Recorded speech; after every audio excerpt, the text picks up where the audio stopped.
đâyប្រមាណអូនដែលកំពុងស្វែងរករថយន្តទៅប្រើប្រាស់ហើយមានកញ្ចប់ថវិកាត្រឹម$30,000ជាងចង់បានឡានថ្មីឡានស្អាតទៅប្រើប្រាស់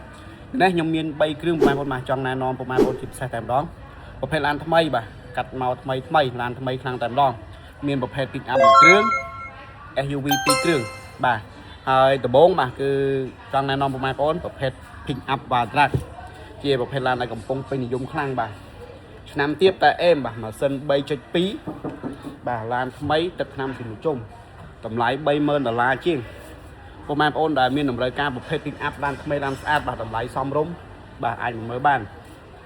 ហើយមួយគ្រឿងទៀតបាទប្រភេទ SUV មកទឹកខ្លាញ់គោកក្រុមហ៊ុន Ford បាទ025បាទទៅប្រើទេពុកម៉ែបងប្អូន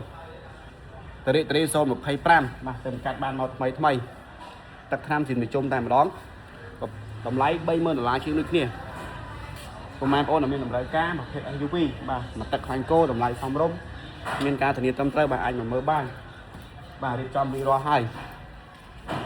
មកគ្រឿងទៀតពុកម៉ែបងប្អូនបាទជាប្រភេទមកទឹកអាមេរិកបាទឡានពេញនិយមខ្លាំងមែនទែនលុយស៊ី NXP TS Sport 015បាទឡានទឹកថ្នាំជំនុំជុំតែម្ដងពុកម៉ែបងប្អូនបាទតម្លៃ$30,000ជាងដូចគ្នាប្រភេទ Export Cherry គុជ3បាទពុកម៉ែបងប្អូនដែលមានតម្រូវការបាទមិនថាមកទឹកអាមេរិក